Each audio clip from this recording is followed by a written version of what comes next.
craignez Dieu et donnez-lui gloire, car l'heure du jugement est venue. L'heure est venue d'adorer celui qui a fait le ciel, la terre et la mer et les sources d'eau. La Bible nous recommande de garder ses commandements et de suivre l'agneau partout où il va. Ainsi, le petit troupeau est un ministère qui souhaite, à travers l'étude de la parole de Dieu, faire connaître la lumière du monde, Jésus-Christ le juste.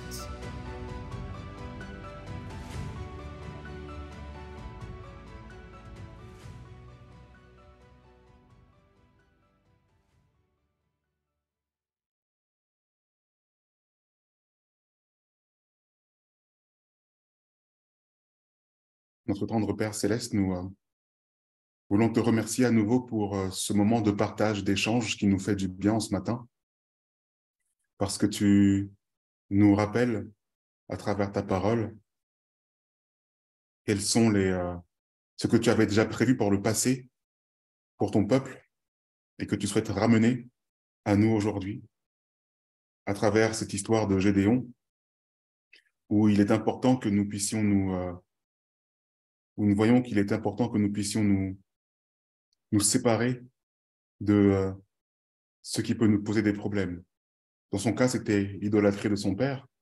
Dans son cas, c'était une tradition familiale. Et tu vas nous rappeler aussi en ce matin qu'il est important que nous nous accrochions à ta parole et à ta parole seule. Parce que beaucoup de personnes vont se mettre à parler et à dire des choses qui ne seront pas toujours vraies nous concernant. Mais comme tu l'as dit à travers la bouche du père même de Gédéon, si Baal est un dieu, alors qu'il plaide lui-même sa cause. Et aujourd'hui, Seigneur, nous savons que toi, tu es Dieu et que tu plaides ta cause. Tu te sers de l'homme pour qu'il te rende aussi justice. Que ce moment de partage aussi que nous allons avoir dès maintenant puisse également te rendre la justice et que nous puissions nous accrocher à ta parole et à tes promesses. Seigneur, bénis chacun d'entre nous et que nous puissions en tirer pleine force de ce message et que ta parole seule nous parle en ce matin et qu'elle nous fasse du bien. Bénis chaque membre ici présent, chaque auditeur, que tu puisses les fortifier et les bénir là où ils se trouvent et que ta parole leur fasse du bien. C'est au nom de Jésus, Seigneur, que nous voulons te prier et pour ta gloire. Amen. Amen, amen.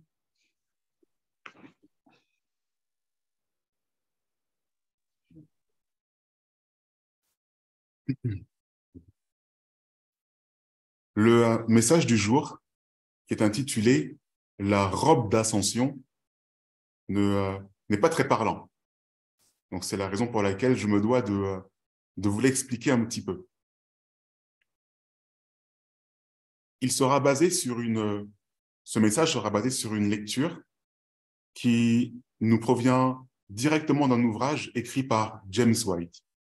Donc, c'est un petit ouvrage qui s'appelle « La robe d'ascension », plutôt « Ascension Robes », que vous pouvez retrouver aussi sur le site des écrits de Madame White, qui ne contient que 7 petites pages, donc qui est assez rapide à lire. Bien sûr, il faut le traduire ou alors comprendre l'anglais. Donc ici, vous allez voir la traduction en français de cet ouvrage. Le contexte de ce petit ouvrage nous ramène à l'histoire des Millérites, et notamment dans la période qui a succédé à la grande déception. Le 22 octobre est passé, nous sommes maintenant au 23, et beaucoup des Millérites qui ont attendu patiemment le retour du Christ, en tout cas ce qu'ils croyaient être l'événement attendu, ont été fortement déçus. Il s'agit d'un échec. Pour beaucoup d'entre eux, cela a été considéré comme un échec. Et nous le savons que sur une grande partie de ces millérites, ils étaient très nombreux, des milliers et des milliers. Il n'en restait plus que 50 qui sont restés attentifs à la parole et qui ont fini par comprendre ce qui devait se passer. Mais après cette nuit, que beaucoup ont considéré aussi comme un échec, il s'est passé une autre chose. À partir de cette nuit, on a commencé à voir monter des paroles de moquerie qui allaient jusqu'aux violences concernant les millérites. Et parmi ces moqueries, on retrouve la théorie de la robe d'ascension. Cette théorie dit simplement que, en tout cas, ceux qui la professent disent que les millérites sont des gens qui mangent, qui boivent, qui font leur petite vie, et puis qui, au dernier moment, revêtent une robe blanche en lin. Une vraie robe blanche en lin, ce n'est pas spirituel, hein. C'est une véritable robe blanche, comme pour se faire pardonner toute leur vie passée, comme si ça allait changer quoi que ce soit. C'était véritablement la moquerie qui circulait sur les millérites. D'ailleurs, vous pouvez voir quelques images ici qui représentent de véritables impressions qui ont été faites à l'époque des millérites. J'en parlerai tout à l'heure. Et donc, cet ouvrage, de cette petite page, parle justement d'un de ces épisodes de moquerie. Je vous invite donc à être attentif à cette lecture et surtout, durant cette lecture, soyez attentifs ou plutôt essayez de reporter les faits à votre propre situation. Essayez de comparer ce qui est dit à votre propre vie, parce que ce qui s'est passé dans le passé se retrouve encore aujourd'hui. C'est la raison pour laquelle nous avons besoin de ce témoignage du passé pour savoir comment affronter ce présent dans lequel nous sommes. Lisons ensemble ce petit ouvrage. Presque partout où nos ministres font des discours sur la seconde venue du Christ et sur la préparation nécessaire à cet événement, ils doivent lutter contre les préjugés des gens, causés par des rapports sur les incohérents des adventistes. Et l'un de ces préjugés est que, à un certain moment dans le passé, beaucoup d'entre eux ont préparé des robes de lin blanc et les ont revêtues pour monter à la rencontre de leur Seigneur à venir. Donc ici, c'est un préjugé comme quoi les millérites auraient façonné et revêtu des robes blanches à la dernière minute pour pouvoir s'y revêtir et monter avec Dieu au ciel, Jésus au ciel. Si toutes les personnes saines d'esprit qui ont une connaissance quelconque de ce que les Saintes Écritures enseignent sur la préparation nécessaire pour rencontrer le Seigneur lorsqu'il descendra du ciel, conviendront que préparer une robe blanche littérale en tissu comme préparation appropriée pour le passage de la terre au ciel, de la mortalité à l'immortalité, doit être une indication de folie pure et simple. Personne ne verra dans un tel acte accompli en toute sincérité des preuves plutôt d'innocence. Ici, la traduction n'est pas forcément la bonne. Mais on ne voit pas à travers un tel acte littéral des preuves d'innocence. Mais nous ne croyons pas qu'une telle chose se soit jamais produite. Nous sommes activement engagés dans la proclamation de la doctrine du second avènement depuis plus de 25 ans. Et nous avons voyagé et prêché dans le Maine, le New Hampshire, le Vermont, le Massachusetts, le Connecticut, Rhode Island, New York, etc., etc. Je passe à la suite, même au Canada. Et nous n'avons rencontré personne qui ait vu un adventiste ainsi vêtu, ni personne qui ait été capable de donner de meilleures preuves que de vagues rapports sur ce qui s'est passé. Nous n'avons jamais trouvé l'endroit où la chose s'est produite. C'est toujours dans la ville voisine, le pays voisin ou l'État voisin, à côté de chez moi, en fait. Mais c'est jamais sur place. On a toujours vu, ah, mais ce n'était pas forcément ici, c'était à côté. Donc finalement, qui a vu? Était-ce vrai? Par ailleurs, des rapports relatifs à cette question et des calomnies de même nature ont été 100 fois démentis dans des périodiques du Second Avènement et des preuves de la véracité de ces affirmations ont été demandées. Personne n'a été en mesure de produire ces preuves. Mais la langue de la calomnie prend toujours autant de plaisir à répéter les vieilles faussetés. Les anciens, Loughborough et Strong, l'ont rencontré récemment à Orange, dans le Michigan. Et l'ancien Cornell écrit qu'il l'a rencontré à la maison de l'église. Ce qu'il a rencontré, en fait, c'est justement ces calomnies. Cornell écrit qu'il l'a rencontré à Johnstown. Dans les deux cas, cette misérable contre-vérité est déclarée en chair par des ministres de Jésus-Christ. Donc ici, ce ne sont pas uniquement des éditeurs du monde, des imprimeurs mondains, mais ces échos et ces calomnies sont aussi repris par des ministres de Jésus-Christ, sont aussi repris par des personnes à qui on peut ajouter foi. Et là, ça devient plutôt grave. Là, ça devient même très grave. Les gens, en général, accordent du crédit aux déclarations de ces ministres et concluent que l'histoire des robes d'Ascension est vraie. En particulier ceux qui ne sont pas favorables aux vues du second évangile, se réjouissant de ce genre de calomnie cléricale. Et le fait que notre peuple n'est pas toujours prêt à y faire face est la raison pour laquelle nous nous sommes sentis obligés d'attirer l'attention sur cette question en ce moment. Tout à l'heure, je vous disais de vous reporter à votre propre vie en lisant ces quelques lignes.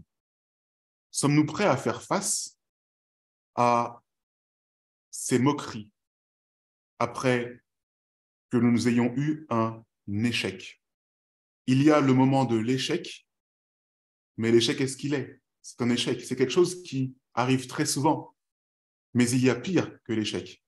C'est ce qui vient après. Comment faisons-nous face à ce qui vient après, à la moquerie, à la calomnie et au mensonge? Ce message d'aujourd'hui se veut être un message d'encouragement basé sur cette expérience du passé. En 1847, lors de notre voyage en bateau à vapeur de Portland, à Boston, Madame W, donc Madame W, ce n'est pas Madame White, c'est une Madame W dans laquelle on ne précise pas le nom, mais Madame W parlait aux personnes qui l'entouraient dans la cabine des dames de l'effroyable tempête que nous avions rencontrée lors d'un récent voyage entre ces deux villes. Elle a parlé de l'importance d'être toujours prêt pour la fin de notre période de probation, soit à la mort, soit à la venue du Christ. Une dame près d'elle a alors répondu. Ici, ce que Madame W est en train de dire, c'est que dans la situation de tempête par laquelle elle est passée, il faut être prêt. Il faut être prêt pour la suite. Et quelle est la suite? Eh bien, c'est qu'après la mort, il y a une suite. Sommes-nous prêts à cela? Mais une dame qui l'a entendu va alors répondre. Ah, c'est ainsi que parlent les millérites. J'ai l'intention de prendre du bon temps avant de devenir un chrétien à visage découvert. Les millérites sont l'ensemble le plus illusoire de la planète.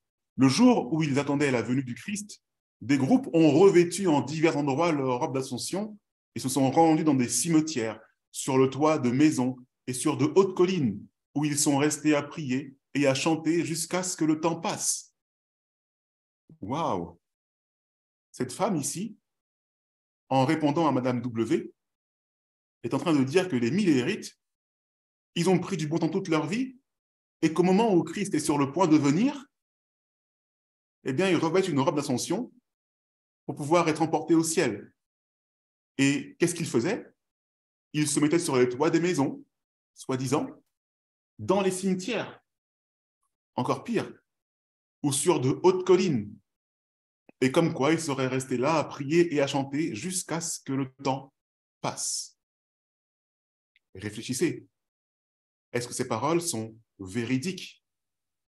Quelle a été la réaction de Madame W lorsqu'elle a entendu cette parole? Madame W demande alors à la dame si elle a vu l'une ou l'autre de ces personnes ainsi vêtues. Et l'autre femme lui répond « Non, je ne les ai pas vues moi-même, mais un ami qui les a vues me l'a dit. Et le fait est si bien compris partout que je le crois autant que si je l'avais vu moi-même. » Waouh! Donc ici, il y a clairement une calomnie qui est faite, qui est dite. Et cette calomnie est entretenue de bouche à oreille sans que jamais on y trouve une preuve. On entretient sur vous un message faux en disant « il paraît que », mais lorsque vous leur répondez « mais qui vous l'a dit ?» C'est un ami qui me l'a dit. C'est toujours, vous savez, quelqu'un d'à côté. Ou est-ce que tu as vu? C'est jamais sur place, c'est toujours à côté. Il n'y a jamais de preuve en soi. Peut-être que vous avez vécu ces choses. Peut-être que vous vivez encore ces choses aujourd'hui et que vous subissez la calomnie. Continuons cette histoire. À ce moment-là, une autre dame, estimant que le témoignage de la première ne devait pas être mis en cause, a déclaré « Il ne sert à rien de nier que les Millérites ont revêtu des robes d'Ascension, car ils l'ont fait dans les villes tout autour de l'endroit où j'habite. » Remarquez, toujours autour de l'endroit où j'habite, mais jamais là où je suis. Madame W a demandé à cette dame qui s'est interposée dans sa discussion si elle les avait vus avec leurs robes. Et elle a répondu « Non, je ne les ai pas vus, car elles n'étaient pas dans mon voisinage immédiat. Mais il a été communément rapporté et généralement cru qu'ils ont fabriqué des robes d'ascension en lin blanc et qu'ils les ont revêtues. » Donc, vous voyez, ces témoignages nous montrent que, à plusieurs reprises, des personnes se mettent à témoigner des choses qui sont fausses sans la moindre preuve. Et pire encore, elles attestent que ces choses sont vraies sur le simple témoignage faux de plusieurs. Ainsi, on détourne ce principe de témoignage en utilisant une contrefaçon du témoignage. La Bible nous dit, là où sur le témoignage de 2 ou 3, mais ici, on a sur le témoignage faux de 2 ou 3. Satan agit toujours de la même façon et il vient contrecarrer les plans de Dieu en faisant des contrefaçons de son œuvre et de sa façon d'agir. Continuons encore, parce que la partie intéressante arrive. À ce moment-là, de forts sentiments contrôlaient manifestement ces deux dames, car Madame W ne semblait pas accorder de crédit à ce qu'elle disait contre les Millérites. Et la première de la conversation déclara avec des émotions d'excitation et de passion « Je sais qu'il en a été ainsi. Je crois pleinement au témoignage de ceux qui m'ont raconté ces choses. Je crois ce que mes amis m'ont dit au sujet de ces Millérites fanatiques, comme si je les avais vus moi-même. » Elle se renforce encore dans cette idée, comme si ce faux témoignage qu'elles ne peuvent pas prouver était vrai. Vous savez ce que ça s'appelle? Vous savez comment on appelle cela, mes amis? On est sur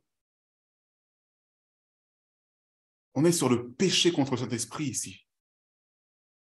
Il y a quelque chose de faux qui est dit, qui ne peut absolument pas être prouvé, et on y accorde du crédit. en disant « je l'ai vu moi-même ». Et on s'enfonce dans le mensonge. On s'enfonce sur un faux témoignage. Et remarquez bien l'attitude de ces deux femmes qui attestent avoir vu ou qui attestent avoir entendu de la vérité, de forts sentiments contrôlés manifestement ces deux dames. Cela veut dire quoi, ces forts sentiments? Ça veut dire qu'elles sont animées d'un esprit de combat pour aller jusqu'au bout de leur assertion. Un esprit de combat pour détourner Madame W de sa croyance, détourner Madame W de ce qu'elle croit être faux.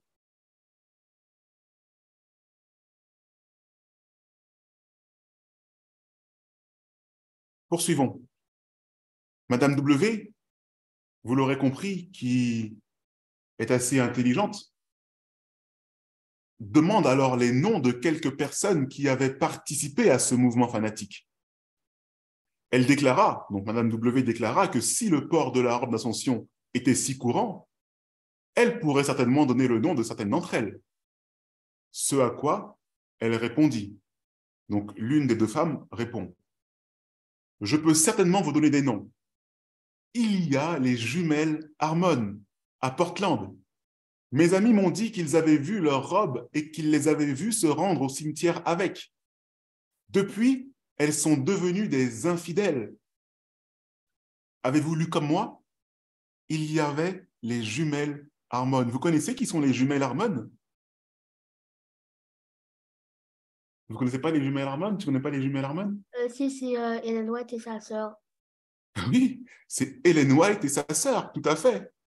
Elisabeth et Hélène. Elles sont nées dans la famille Harmon. Donc ici, ces deux femmes disent que les jumelles Harmon ont porté, fabriqué et porté ces robes d'Ascension. Et pire encore, qu'elles se sont rendues dans un cimetière avec, le jour de la venue du Christ.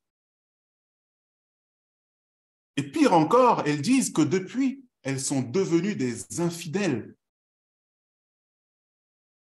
Vous savez qui rédige cet ouvrage? Tout à l'heure, je l'ai dit. C'est James White lui-même en personne. Le futur mari de l'une des jumelles Harmon. Celle qui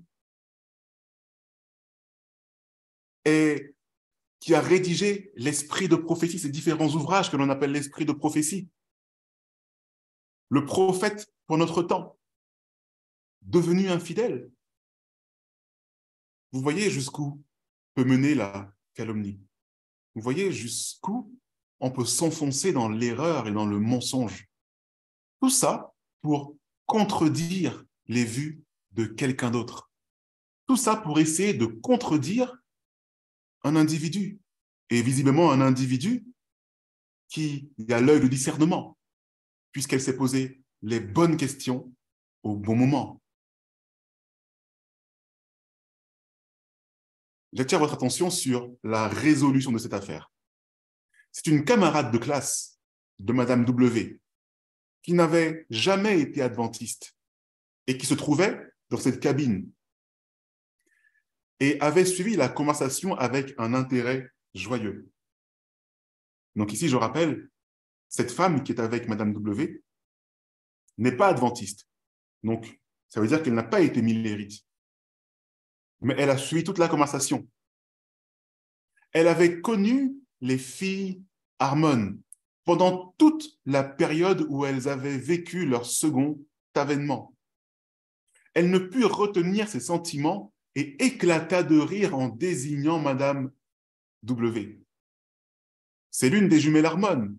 Je les connais depuis toujours et je sais que cette histoire de fabrication et de port de robe d'Ascension n'est qu'un mensonge. Je n'ai jamais été un millérite et je ne crois pas que quelque chose de ce genre ait jamais eu lieu. Qui vient à la défense de Madame W?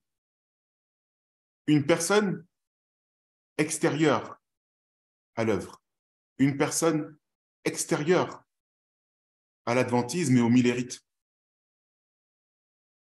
Et c'est elle qui doit remettre la vérité en place.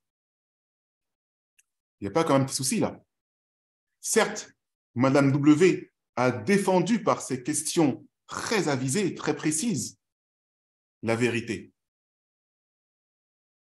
Mais c'est une étrangère à la vérité qui remet la vérité en place.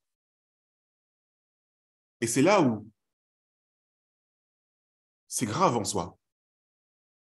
Mais l'attitude des deux autres femmes va changer. La tempête qui s'élevait rapidement dans la cabine s'est soudainement calmée et un grand calme s'en est suivi. Madame W déclara alors que toutes les histoires concernant les robes d'Ascension étaient probablement aussi dénuées de vérité que celles concernant les jumelles Harmon. Et fort heureusement, vous l'aurez compris. Dans ce même livre, James White va mentionner l'ancien Josiah Litch. Donc, c'est un ancien rédacteur en chef de l'Advent Herald de Boston. Et voici ce qu'il dit. Ces périodes se succédèrent sans que rien d'inhabituel ne se produise. Dès qu'elles furent passées, un flot de moqueries, d'injures et de persécutions éclata, non pas tant de la part du monde infidèle que de la part des amis professés du Sauveur. Les histoires les plus idiotes et les plus insensées de robes d'Ascension, de sorties dans les cimetières pour veiller, de visites sur les toits des maisons, etc.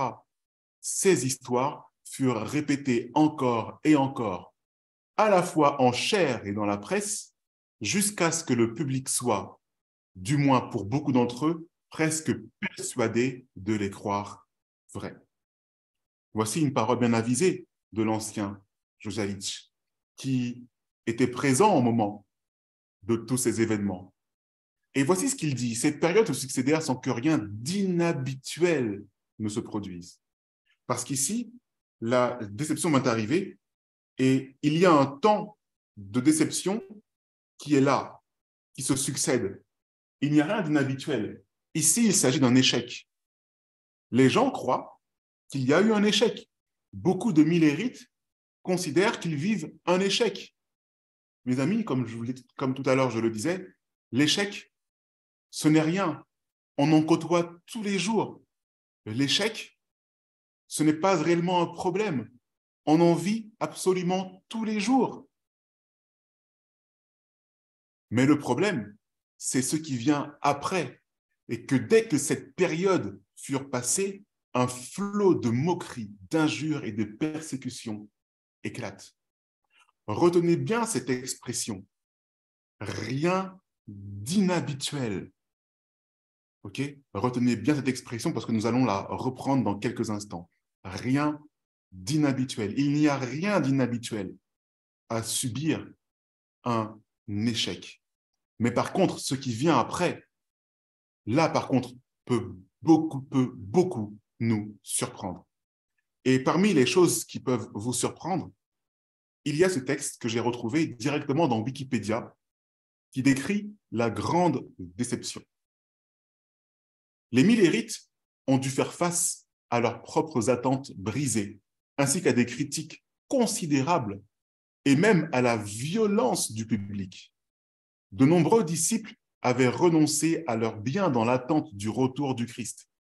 Le 18 novembre 1844, Miller a écrit à Hims à propos de ses expériences. Donc ici,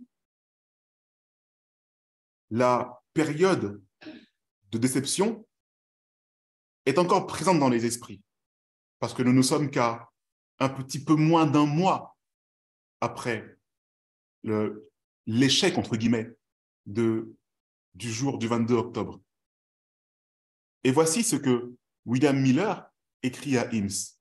Certains demandent d'un air moqueur, mais vous n'êtes pas monté?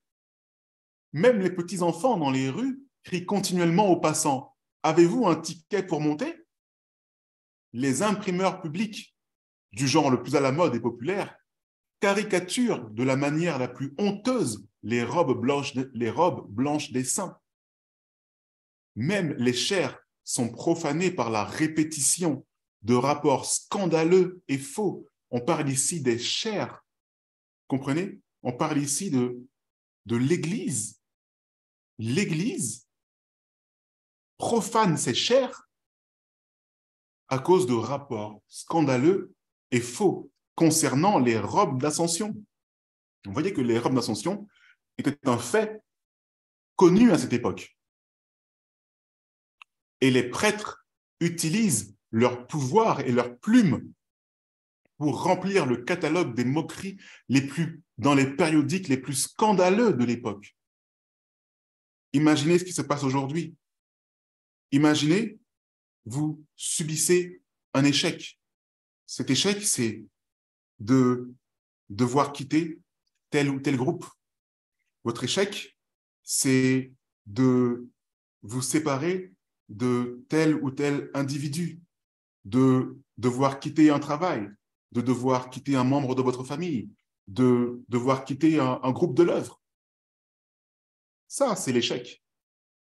Mais ce qui vient après est encore pire, parce qu'il va y avoir toutes les moqueries qui vont s'en suivre. Et remarquez qu'ils utilisent leur pouvoir et leur plume.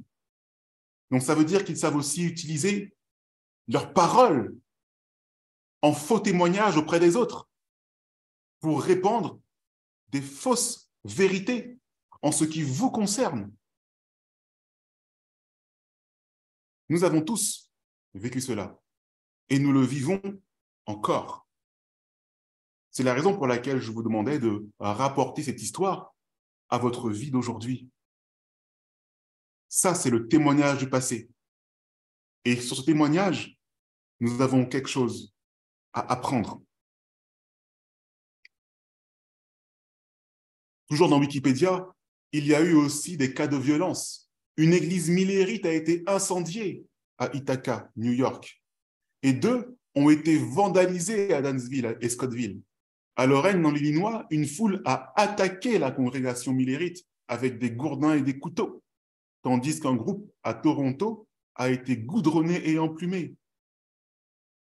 Des coups de feu ont été tirés lors d'une autre réunion d'un groupe canadien dans une maison privée.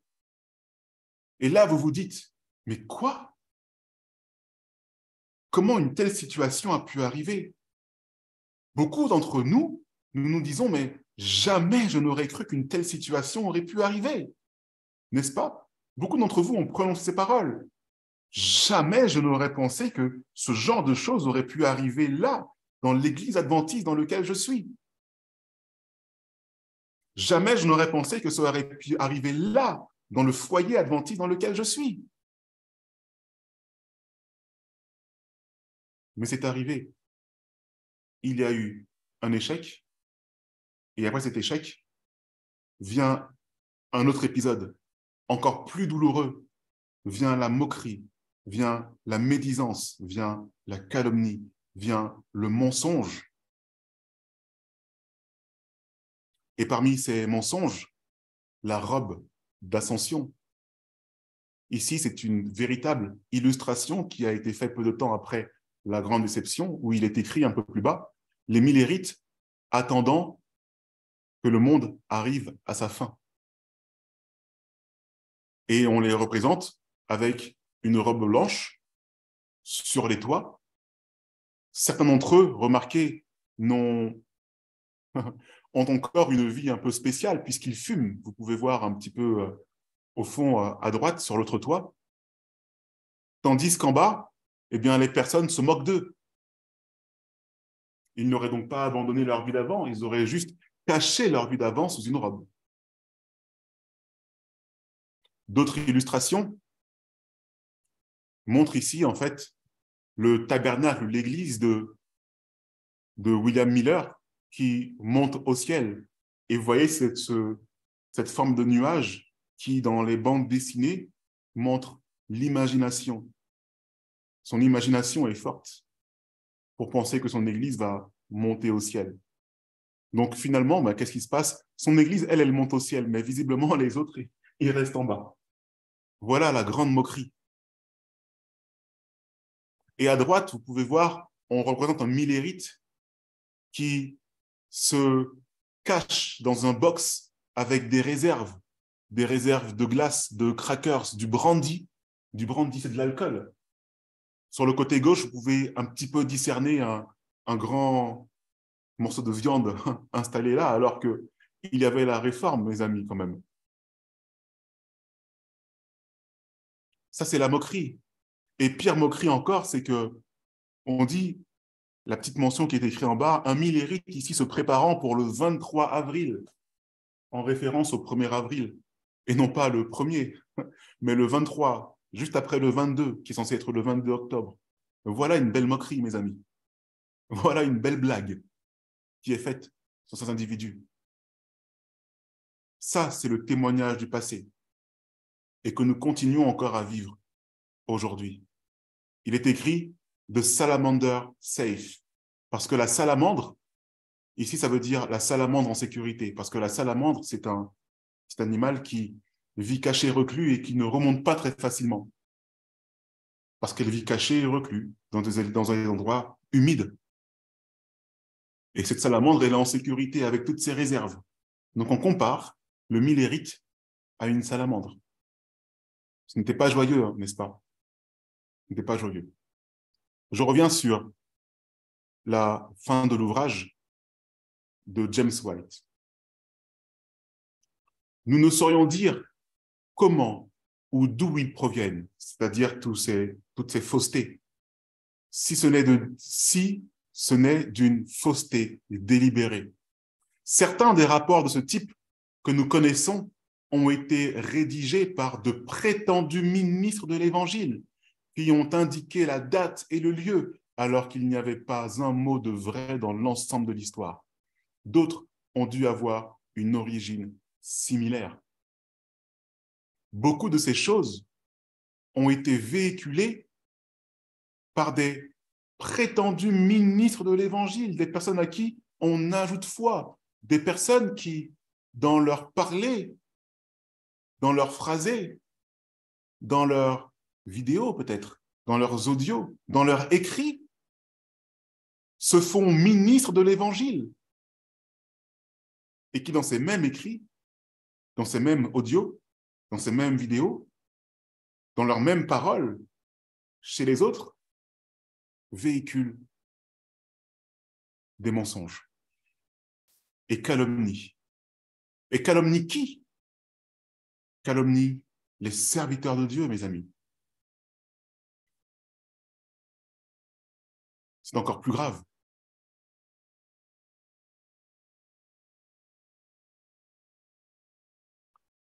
Nous ne nous permettons cependant pas de penser que ce qui peut être dit pour démontrer la fausseté des affirmations concernant la robe d'Ascension mettra fin à ce genre de calomnie. Pour résumer ici, il dit simplement que tenter de justifier et démontrer la fausseté ne mettra pas fin aux calomnies. Et ça, c'est ce qu'il pense. Tenter de justifier cela, ça ne mettra pas fin aux calomnies. Non, ces ecclésiastiques, ça veut dire ces ouvriers, ces prétendus ouvriers de Christ, connaissent l'influence qu'ils ont sur l'esprit du public et l'avantage qu'ils ont sur nous à cet égard. Et sans tenir compte de la justice et de la vérité, ils continueront sans détour, sans aucun doute, à faire ce travail vil et scandaleux partout où la glorieuse doctrine de l'avènement de Jésus sera proclamée. Ils connaissent l'influence qu'ils ont sur les autres. Pourquoi? Parce qu'ils ont aussi confiance en leurs propres paroles et dans la façon dont ils vont l'exprimer aux autres. Nous ne pouvons que dénoncer leurs péchés en la matière et détromper les ministres honnêtes. Le dragon est irrité contre ceux qui gardent les commandements de Dieu et qui ont le témoignage de Jésus-Christ. Le diable utilisera tous les moyens à sa disposition pour calomnier et maltraiter les disciples de Jésus-Christ. Les moqueurs se moqueront et les menteurs mentiront. Qu'ils portent le titre de révérend ou qu'ils soient patrons de maison close. C'est ce qui est écrit. Et plus la position est élevée, plus la criminalité est grande, mes amis. Ça veut dire que ce type d'action, de moquerie et de mensonge, que vous soyez révérend, pasteur, ouvrier, ou que vous soyez dans le monde, c'est la même chose. Un mensonge reste un mensonge. Une calomnie reste une calomnie.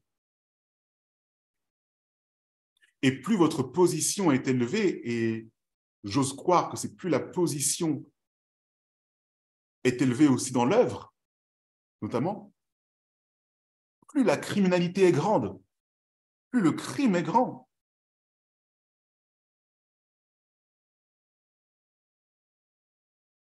Faisons attention, déjà de nous-mêmes, à ce que nous disons aux autres sur telle ou telle personne. Est-ce que j'ai dit la vérité ou est-ce que j'ai dit un mensonge sur cette personne? Et si cette personne que vous calomniez est un ministre de Christ et de l'Évangile, vous vous rendez coupable d'un fait très, très grave.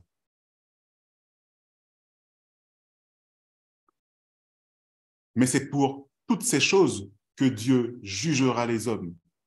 Ceux qui craignent Dieu et gardent ses commandements et qui souffrent l'opprobre pour l'amour du Christ et de la vérité auront leur récompense.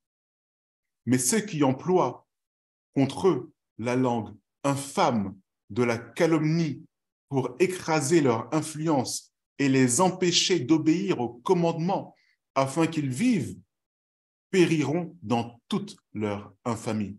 Ils auront aussi leur récompense. Le témoin véritable a parlé de la controverse actuelle et de la destinée finale des deux catégories d'acteurs, comme l'a rapporté le prophète Jean. D'un côté, mes amis, ceux qui souffrent l'opprobre, que l'on retrouve aussi dans Ézéchiel 9, ce sont ceux qui soupirent et qui gémissent à cause de toutes les abominations qui se font. Mais on peut aussi dire des calomnies et des mensonges à leur égard. Et puis il y a ceux qui, à l'inverse, calomnient et qui mentent et qui professent des non-vérités contre eux. Et voici les deux catégories de personnes dont le prophète Jean parle. Première catégorie, heureux ceux qui mettent en pratique ces commandements afin d'avoir droit à l'arbre de vie et d'entrer par les portes dans la ville. Apocalypse 22 et le verset 14. Ceux-là font ce qu'il faut, bien qu'ils souffrent pour avoir bien agi de toutes les haines et de toutes les calomnies que les méchants et les démons peuvent inventer. Leur récompense est la ville sainte et l'arbre de vie. Amen, mes amis. Si vous faites partie de ces personnes, vous avez droit à l'arbre de la vie. Et vous entrerez, vos pieds fouleront les dalles de la sainte cité. Mais il y a la deuxième catégorie qui se trouve dans le verset juste après, au verset 15 d'Apocalypse 22. Car dehors sont les chiens, les encenteurs, les impudiques, les meurtriers, les idolâtres, et quiconque aime et profère le mensonge.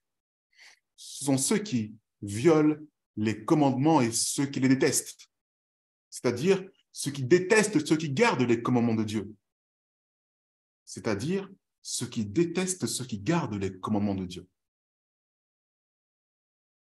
Ils sont également connus pour deux choses en particulier, à savoir aimer et faire des mensonges. l'application de ces deux éléments est si naturelle à ces rapports sur leur robe d'ascension et autres qu'il n'est pas nécessaire de faire d'autres commentaires. Ils font des mensonges et aiment les publier en chair et dans la presse religieuse. Mais grâce à Dieu, ils sont absents au jugement. Le bonheur de ceux qui aiment Dieu et observent ses commandements ne sera plus entaché par leur influence empoisonnée. Plût à Dieu qu'ils se repentent, qu'ils abandonnent leur mauvaise voie, qu'ils vivent et qu'ils partagent enfin la cité sainte et l'arbre de vie. Mais comme ils ne veulent pas faire ce travail pour partager cette récompense, leur influence corruptrice doit être supportée avec une patience et une force d'âme chrétienne tant que dure la controverse, soutenue par la joyeuse espérance que lorsque le Maître viendra, la délivrance de leur influence viendra aussi. Ces hommes et ces femmes qui doivent supporter l'influence corruptrice des personnes qui parlent contre eux en disant des faussetés. Des personnes qui profèrent des mensonges et qui aiment les publier ça et là. Ça, c'est un véritable problème. Mais la Bible est claire. Ceux qui professent le mensonge seront dehors et ils ne passeront pas la porte de la sainte cité. Ceux qui profèrent le mensonge seront comme ces verges folles. Elles ne passeront pas la porte pour entrer dans les noces. Faisons attention, mes amis. Il s'agissait donc de l'ouvrage écrit par James White, édité en 1861, et qui s'appelle Ascension Robes et Slander Refuted, ce qui veut dire les robes d'ascension et la calomnie réfutée. Ce message en particulier pour nous dire que le témoignage du passé se vérifie encore au présent, parce que ce qui s'est passé à l'époque de nos pionniers se reproduit encore aujourd'hui.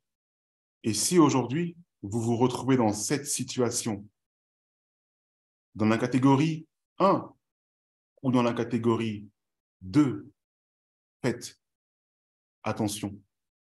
Si vous êtes dans la catégorie 1, des personnes qui subissent la calomnie, Dieu vous dit, soyez patients, votre heure viendra, supportez et vous serez récompensés. Mais si vous êtes dans la catégorie 2, Dieu dit, repentez-vous et arrêtez ce que vous faites, car vous faites du mal à l'œuvre. Cessez de calomnier, cessez de parler aux autres, à autrui, de ce que vous ne pouvez pas prouver, de ce que vous n'avez pas vu, et de ce que l'autre ne pourra pas prouver, parce que lorsqu'il voudra le redire à son tour à quelqu'un d'autre, il va se baser sur la parole de quelqu'un qui a dit que. Et on enchaîne ainsi un cercle vicieux. Que nous puissions être retrouvés dans la bonne catégorie. Voici ce que nous dit la parole de Dieu dans 2 Pierre 3 et le verset 3 à 9. Sachant tout d'abord ceci, qu'au dernier jour, il viendra des moqueurs. Oui, au dernier jour, il viendra des moqueurs qui se conduiront selon leur convoitise et qui diront « Où est la promesse de son avènement ? Car depuis que nos pères sont morts, toutes ces choses demeurent comme depuis le commencement de la création. » Car ils ignorent volontairement ceci, c'est que les cieux furent autrefois créés par la parole de Dieu, aussi bien que la terre tirée de l'eau, et qui subsistait au moyen de l'eau, et que ce fut par ces choses que le monde d'alors périt, submergé par l'eau. Or, les cieux et la terre d'à présent sont gardés par la même parole et réservés pour le feu au jour du jugement et de la perdition des hommes impies. Toutefois, bien-aimés, n'ignorez pas ces choses. C'est que pour le Seigneur, un jour est comme 1000 ans, et 1000 ans sont comme un jour. Le Seigneur ne retarde point l'exécution de sa promesse, comme quelques-uns croient qu'il ait du retard. Mais il use de patience envers nous, ne voulant point qu'aucun périsse, mais que tous viennent à la repentance. Avez-vous remarqué à quel point ce texte, on dirait qu'il a été écrit exprès pour les millérites? Parce qu'au dernier jour, il viendra des moqueurs qui diront « Mais quoi, je pensais que tu étais monté déjà au ciel, toi. Qu'est-ce que tu fais encore là? Ah, toi, tu n'avais pas ton billet. » Où est la promesse de l'avènement de Christ? Ce texte a été rédigé exactement pour les millérites. Mais nous qui vivons encore aujourd'hui, nous sommes encore plus au dernier jour que les millérites. Donc ce texte est aussi écrit pour nous. Et il semble que les moqueurs aient traversé le temps. Et les voilà à nouveau. On les retrouve parmi nos collègues de travail. On les retrouve dans notre propre famille. On les retrouve dans nos églises. Et pire encore, on les retrouve aussi à la tête de l'œuvre. Comme nous l'avons vu, c'est des prédicateurs, ce sont des enseignants, ce sont des hauts placés, on va dire, dans l'œuvre, qui proféraient aussi tous ces mensonges. Et voici ce que la Bible nous dit sur ces hauts placés, sur ces responsables qui agissent de cette façon. C'est pourquoi écoutez la parole de l'Éternel, homme moqueur, qui dominait sur ce peuple de Jérusalem, est-il écrit dans Ésaïe 28, versets 14 à 20. Car vous dites, nous avons fait alliance avec la mort, et nous avons fait accord avec le sépulcre. Quand le fléau débordé passera, il ne nous atteindra point, car nous avons pris la tromperie pour refuge, et le mensonge pour asile. C'est pourquoi, ainsi a dit le Seigneur l'Éternel. Voici, j'ai posé en Sion une pierre angulaire, éprouvée et précieuse, solidement posée. Celui qui s'y appuiera ne s'enfuira point. Je prendrai le droit pour règle et la justice pour niveau, et la grêle emportera le refuge de tromperie, et les eaux inonderont l'asile du mensonge. Votre alliance avec la mort sera abolie, et votre accord avec le sépulcre ne tiendra point. Quand le fléau débordé passera, vous serez foulés par lui. Sitôt qu'il passera, il vous saisira. Car il passera matin après matin, de jour et de nuit, et la frayeur seule sera votre instruction. Car le lit sera trop court pour s'y étendre, et la couverture trop étroite quand on voudra s'envelopper. Car l'Éternel se lèvera, comme à la montagne de Pératsim. Il se courroucera, comme dans la vallée de Gabaon, pour faire son œuvre inconnue, pour exécuter son travail inaccoutumé. Voici donc le message que Dieu adresse à toutes ces personnes moqueurs et qui se mettent à dominer là où ils se trouvent, dominer le peuple, dominer dans leur foyer, dominer à leur travail, dominer dans l'œuvre. Voici le message que Dieu leur dit. Vous croyez que le fléau ne vous atteindra pas? Vous vous croyez au-dessus de tout? Mais votre alliance avec la mort s'arrêtera là. Et quand l'Éternel se lèvera, il exécutera son travail inaccoutumé. Dans une autre version, on parle de travail étrange, de travail inhabituel. Tout à l'heure, je mentionnais le fait que beaucoup d'entre nous nous disons « Mais quoi? Je n'avais jamais vu cela avant. Comment ça se fait que Ça se passe dans l'adventisme. Ce genre de choses arrivent. Jamais je n'aurais cru que cela serait arrivé. C'est quelque chose d'inhabituel, d'étrange, de surprenant. Et ce qui se passe là aujourd'hui, c'est l'action même de la parole de Dieu. Nous avons subi un échec, vous subissez un échec, mais attention, il y a la suite. La suite, c'est après que le fléau débordé passera, la suite, c'est que vous serez foulé par lui. Après l'échec, vient la conséquence. Sitôt qu'il passera, échec, il vous saisira, conséquence. Quand l'Éternel se lèvera, ici on ne parle pas forcément d'échec, mais d'un événement bien particulier, plus tard, qu'est-ce qu'il va y avoir? Un travail inaccoutumé, surprenant. Quand l'Éternel se lèvera, cela nous rappelle quelque chose, n'est-ce pas? Cela nous rappelle les plaies. Lorsque l'Éternel se lèvera, quelques temps plus tard, il y aura les plaies. Et que nous est-il dit concernant les plaies dans Matthieu 24? J'essaie de le faire de mémoire. Jamais de mémoire d'homme, nous n'aurons vu pareille chose. Ce sera surprenant, inhabituel. Jamais de vie d'homme, on aurait pu voir pareil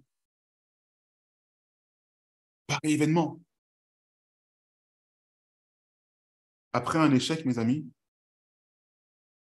attention, les conséquences arrivent. Mais certains se disent, moi, ces conséquences, je ne les subirai pas.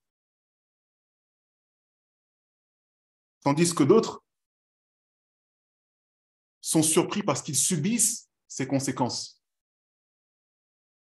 Mais tout cela, mes amis, est l'œuvre de Dieu pour aussi faire la séparation. Certains d'entre vous se retrouveront dans la catégorie 1. Certains d'entre vous se retrouveront dans la catégorie 2. Jamais on n'avait vu ça.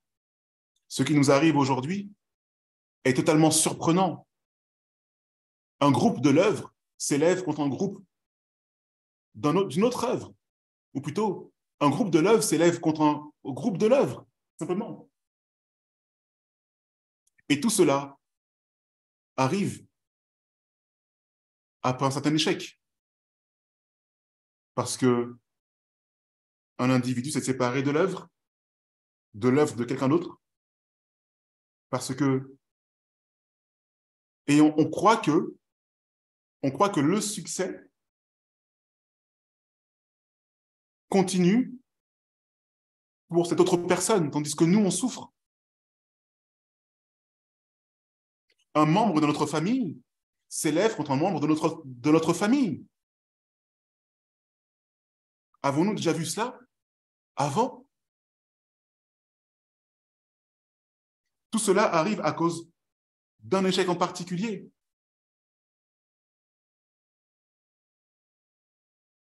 Et pire encore, on a l'impression que ce membre de la famille continue de subsister et de croître, continue à avoir du succès. Tout cela me paraît inhabituel, n'est-ce pas? Mais c'est ce qui se passe aujourd'hui. Nous ne devrions pas être surpris aujourd'hui. Tout cela est inhabituel, en effet, mais ne soyons pas surpris. Ne soyons pas comme des personnes dépourvues de sens. La Bible nous répond dans le psaume 92, psaume que nous connaissons, un psaume que certainement certains d'entre vous ont lu hier soir, au moment de saluer le sabbat. Psaume 92, et le verset 7 à 8 nous dit « L'homme dépourvu de sens n'y connaît rien, et l'insensé ne comprend pas ceci. » Mais je n'aurais jamais cru qu'une telle chose pouvait arriver. Quoi? Comment c'est possible?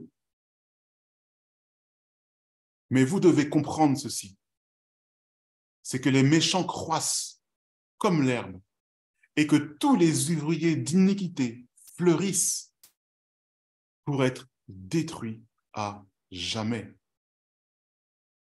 Si vous êtes dans la catégorie une, mes amis,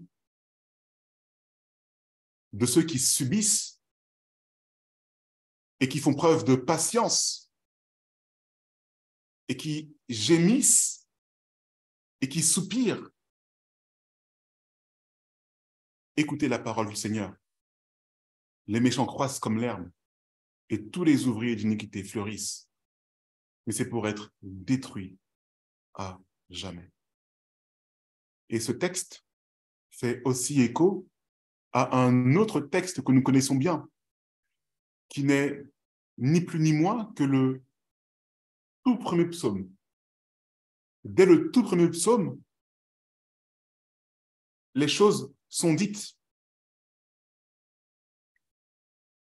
Heureux l'homme qui ne marche pas selon le conseil des méchants et qui ne se tient pas dans la voie des pécheurs et qui ne s'assied pas au banc des moqueurs.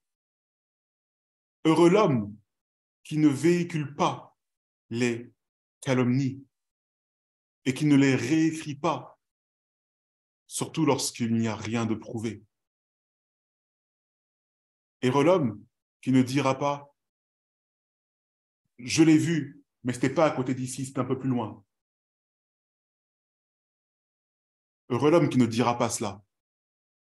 Heureux l'homme qui aura l'esprit avisé et qui saura poser les questions avisées. Mais qui t'a dit cela? Où l'as-tu entendu? Peux-tu m'en apporter une preuve? Et enfin, que dit la Bible sur ce que tu professes? Heureux l'homme qui mettra la vérité devant ses yeux et qui ne s'en écartera point. Heureux l'homme qui prend son plaisir dans la loi de l'Éternel et qui médite sa loi jour et nuit.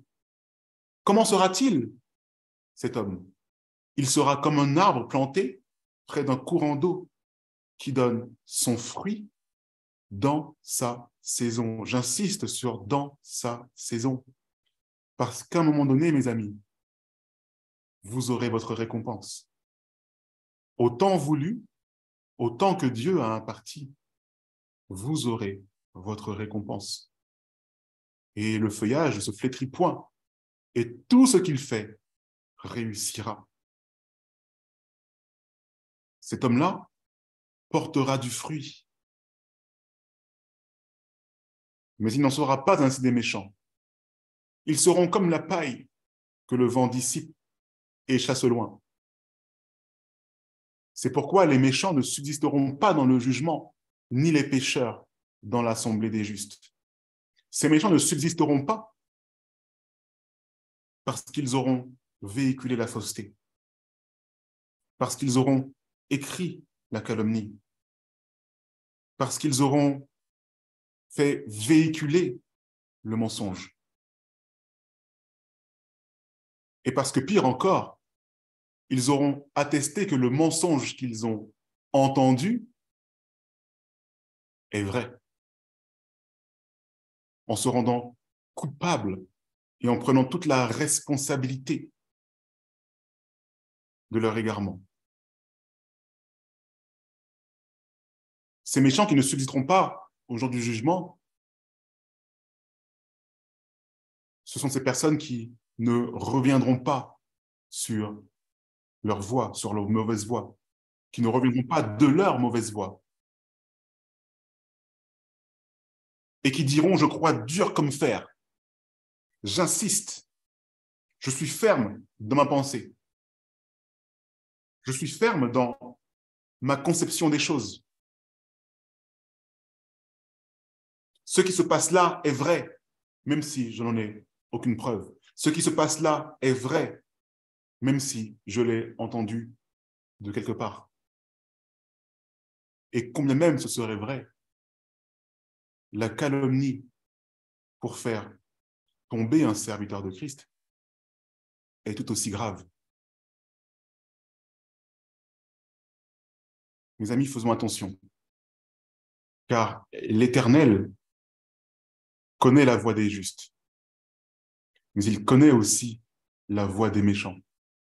Il sait que la voie des justes nous amène directement à l'arbre de la vie, nous amène directement à fouler le marbre, l'or de la cité, mais que la voie des méchants ne mène nulle part. Ils ne verront la cité que de loin, mais n'y entreront pas. Faisons attention à ce que nous disons, faisons attention à ce que nous véhiculons, à ce que nous professons et à ce que nous attestons.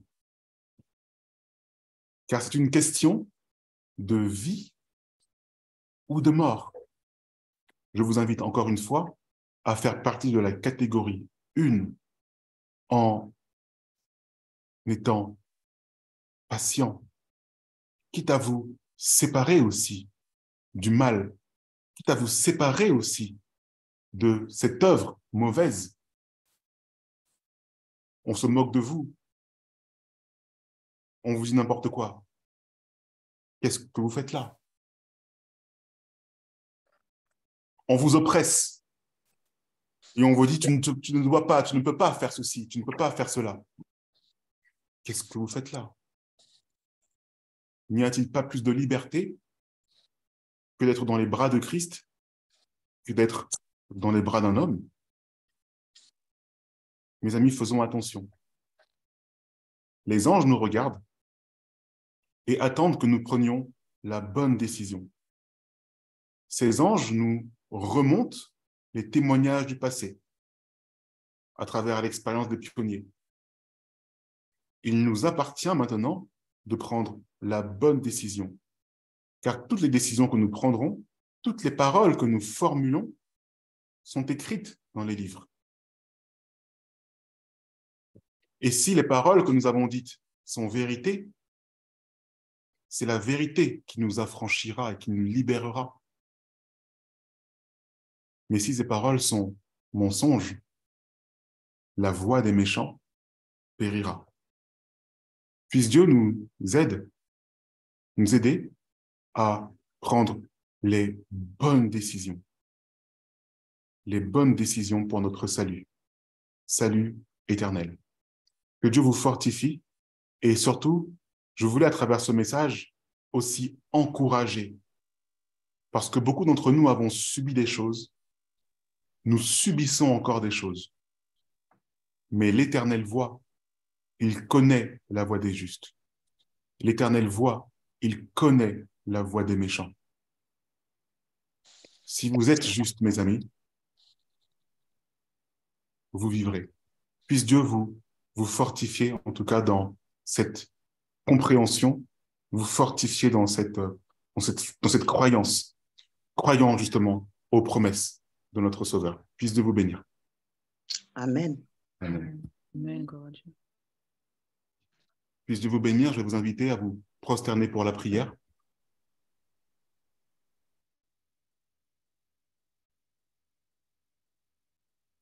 Notre Dieu, notre tendre Père Céleste, nous voulons te remercier, Seigneur, pour ce message. Parce que c'est un message qui me touche même moi-même personnellement, Seigneur, dans ma vie. Et le fait de l'avoir étudié aussi pour moi-même m'a fait du bien. Et aujourd'hui, j'ai souhaité participer et je souhaitais encourager mes frères et sœurs en partageant ce message qui m'a fait du bien. Parce que je sais qu'il vient de toi. Parce que je sais que tu nous as fait cette promesse que si nous restons fidèles jusqu'à la fin, alors nous pourrons goûter justement à l'arbre de la vie. Fortifie-nous, Seigneur, et aide-nous à prendre courage contre la méchanceté, contre la médisance, contre le mensonge, contre la calomnie. Aide-nous à prendre courage contre toutes ces choses et à faire preuve de patience. Car le temps vient, Seigneur. Le temps vient où tu nous libéreras. Le temps vient où tu nous diras, il est temps maintenant de donner ton fruit. en sa saison, comme l'arbre planté que tu es. Merci Seigneur de nous avoir inspirés. Merci de nous avoir donné ces paroles qui nous fera du bien, qui nous fait du bien. Que nous puissions être fortifiés et encore une fois que nous puissions prendre courage. Fortifie le cœur de ces membres, de ces personnes qui aujourd'hui m'écoutent et qui peut-être souffrent de tout cela aujourd'hui, dans leur église, dans leur ministère, dans leur œuvre, dans leur foyer. Fortifie, Seigneur, mes frères et sœurs qui aujourd'hui souffrent de ce fléau. Ils ont certes subi un échec, mais pourquoi devraient-ils encore subir tout ce qui vient après, alors qu'ils tentent d'être fidèles, de t'être fidèles? Lorsque tu te lèveras, tu accompliras ton œuvre étrange et des choses inhabituelles se prépareront. Mais les choses inhabituelles, ce n'est pas pour ton peuple. C'est pour tous ceux qui se croient au-dessus de ta loi. Seigneur, merci encore pour ce message. Qu'il nous aide à être plus forts et plus respectueux aussi d'autrui et aussi plus respectueux de ta loi. Au nom de Jésus, Seigneur, nous voulons te prier et pour ta seule gloire. Amen. Amen. Amen.